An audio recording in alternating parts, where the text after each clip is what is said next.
a lot of people seem to think that recovery and sobriety are about willpower, determination and hard work. And although they are about hard work in some respect, I don't think they're about willpower and determination. And today I want to talk about why. And I also want to touch on how trying to rely on my own determination and willpower, it got me into a whole world of trouble in my own recovery journey, and how I came out of that experience a better person, more fulfilled, less stressed about recovery in general. You know, it matters a lot, this topic of willpower and the necessity for willpower in recovery and in sobriety, because it seems to be the case that a lot of people think that they can do it on their own. They think they can do it just through pure determination and just hard work, and, you know, I am strong enough to do this. And I think a lot of people end up relapsing because they think that white-knuckling it is the solution to the problem. It's like they have this issue and they want to stop doing those things, and so they just need to stop, and that's the answer, that's a solution. And what they don't realise is that sticking in this cycle of like willpower and relapse, willpower and relapse, willpower and relapse, it just really reinforces a lot of the shameful beliefs that we have about ourselves. And for a long time I was stuck in shame, and I think shame is something that I still really struggle with even now on my own recovery journey. And the thing about white-knuckling it is that if you don't have any other kind of connections or support networks in place when you are white-knuckling it, you have nobody else to bounce ideas off, and recovery becomes a very lonely place. And when the only person that we are going to with our own problems is our own heads, which are unfortunately the cause of many of our problems in the first place, then you can see quite easily why it's not a recipe for success, and it does lead to a lot of shame and negative thought practices about ourselves. And so, you know, in my own journey, I have been in that place. You know, I've had a bit of recovery time in me, and I've had a bit of, you know, time under my belt without using drink, without using drugs to change the way that I felt about myself. And the funny thing is, when I first came into recovery, what I did was I replaced all of the bad things with really good things. You know, I was in a relationship, I was working a job that I liked, I was outside and physical, and I was getting more creative, and most of those things were really, really useful. But what I did as well as that is I avoided finding a real sense of community within the recovery space. And so, you know, a lot of things happened to me a few years ago, which I've touched on in a previous video, and it's why I kind of think it's so important to talk about these things, because even in our recovery journeys we struggle a lot. But yeah, you know, I found myself back kind of at the beginning of a new journey, because all the old parts of my life had ended. You know, I was nearly single, moved back to my hometown, you know, had some death in the family. And then, you know, when all these bad things happened at once, I didn't have any kind of community around me. I had my family and I had my friends, which I'm eternally grateful for. And if you've got those things, lean into them, absolutely. But I think as people in recovery, and particularly creative people in recovery, we need that sense of community to help us in times of need, because recovery, as normal life, is ups and downs, strong bits, weak bits, good days, bad days.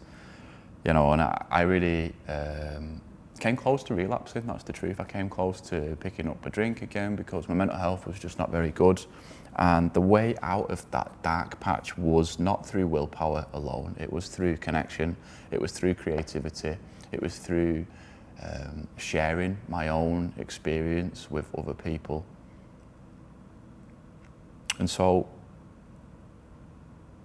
furthermore, on top of this whole idea that willpower isn't what we need to free ourselves from the throes of addiction, I really want to lean into this idea that community plus creativity is the key, and it has been for me as an artist in recovery. There's something really special about trying to replace, you know, this pure willpower with other avenues to explore. So they might be, you know, a creative community, a creative activity, a daily creative practice, which I've touched on. And all of these things combined, they bring a sense of structure, a sense of flow, and they give us a way to express ourselves and express what it is we're feeling. And in my experience, they help a lot more than determination and hard work really do. I think we need to rethink what hard work is when we're in recovery, and I think like having some of these practices in place is doing a lot more of the heavy lifting than just trying to white-knuckle it and rely on ourselves through and through. So I don't think sobriety or recovery is about willpower. I think much more than that, it's about replacing our negative habits with positive ones, and it's about replacing our love of isolation with a love of community and connection. And big picture, I think it's about building a life that is worth staying away from drink, staying away from drugs, and staying away from that old lifestyle for, you know, the rest of our lives. And that's been my experience. Today, I'd like you to think a little bit about your own experience of being in recovery, or being curious about being in recovery as a creative person, and think a little bit about this dynamic between willpower and shame, grit, determination, hard work, quote unquote, you know. Really think about how these things are framed in your mind, and if you have like fallen off the wagon or started drinking again or started using drugs again when you told yourself explicitly that you weren't going to do it ever again. I want you to think about how that made you feel. Think about the shame that it brings up when you kind of make promises that you can't keep to each other, keep to yourself. And just start to think about that, because when you start to realise what's actually going on, you'll realise that perhaps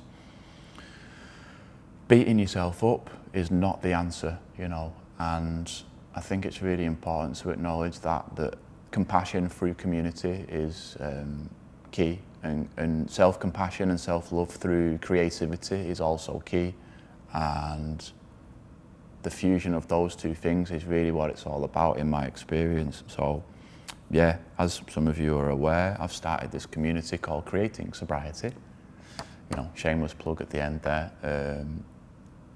And really I'm not here to push it too much, but I need to talk about it, and if you are feeling so inclined to join the group, please do. If you're curious to know more, please let me know in the comments. If these videos speak to you, then this is what I'm all about now. It's facilitating this community that, you know, I think is sorely needed in today's age, a creative community centered around recovery values for anyone who struggles with substance abuse or other addictive tendencies, and is a creative person in any aspect.